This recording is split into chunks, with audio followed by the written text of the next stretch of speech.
Այս պահի դրությամբ, համենայն դեպս այս պահի չէ, 3 առաջ օրվա երկուշաբթի օրվա դրությամբ Հայաստանի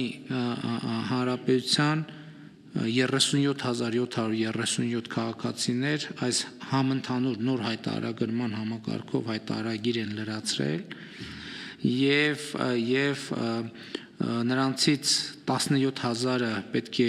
ստանա սոցիալական կրեդիտ, 16271-ը արդեն ստացել են սոցիալական կրեդիտները եւ ընդհանուր առմամբ պետական բյուջեից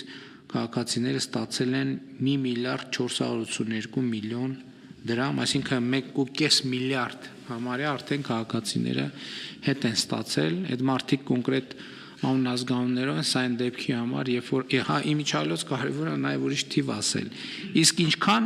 լրացուցիչ հարկ է գեներացվել, այդ որ ասում են, սա անում են, որ լրացուցիչ հարկ գեներացվի,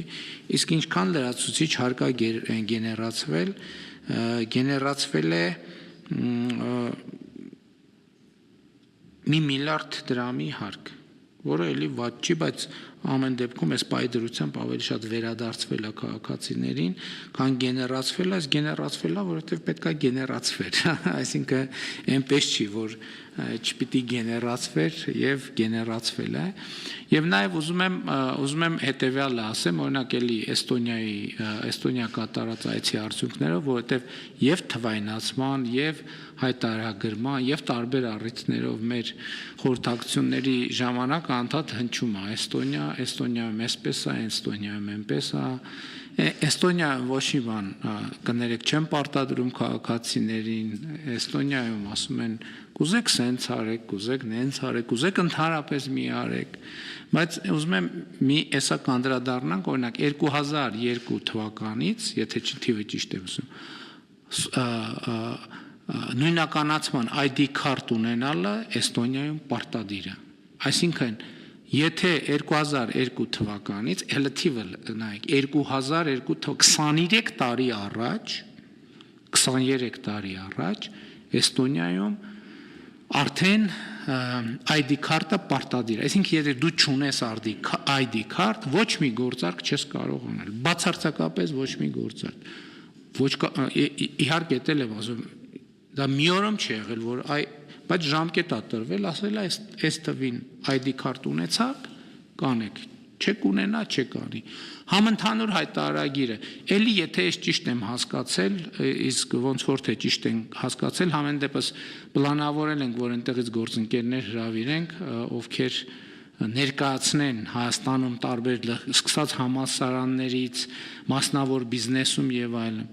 Համընդհանուր հայտարարագիրը պարտադիր է բոլորի համար, առանց բացառության բոլորի համար։ Բոլորի, թոշակառուների, ոչ թոշակառուների, աշխատողների, չաշխատող, բոլորի համար պարտադիր է։ Այն տրամաբանությամբ, որ այնտեղ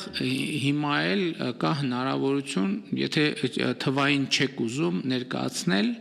կարող եք ներկայացնել նաև թղթային տարբերակով, բայց քաղաքացիների 98%-ը ներկայացնում է թվային տարբերակով։ Ինչի, որովհետև գուցե նաև այն պատճառով, սա կարող է լինել պատճառներից մեկը, որ հայտարարագիր ներկայացնելու ժամկետը փետրվարն է, իսկ փետրվարին ցուրտ է, թվային եղանակով ներկայացնելու համար պետք է դուրս գալ, ինչ որ գործողություն անել եւ էս էլ հաջորդ գործոնը։ Օրինակ մենք նաև խոսում էինք թվային որոշ պլատֆորմների գործարկման մասին, օրինակ մեզ ներկայացվեց, որ թվային պլատֆորմներից մեկի գործարկման առաջին ամիսներին, առաջին շրջանում, ասենք ենթադրենք հիմա ճշգրիտ չեմ ասի, որ ամիսը կամ գուցե տարին, օրը այսինքն ընդամենը 600 օգտատերեր օգտվում դրանից, այսինքն համակարգը ներդրվել է 600 օգտատեր է օգտվել դրանից, հիմա օգտվում է ըստ էության ամբողջ բնակչությունը, բայց 600 օգտատերոջ հետ կոմունիկացիա տեղի ունեցել, մարդիկ փորձարկել են, բողոքել են, դիմել են, արձագանք են տվել եւ այլն, եւ քաղաքացիների արձագանքների հիման վրա լավարկվել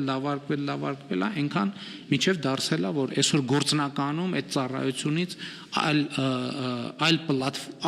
ամբողջ բնակչությունը օգտվում է դրանից։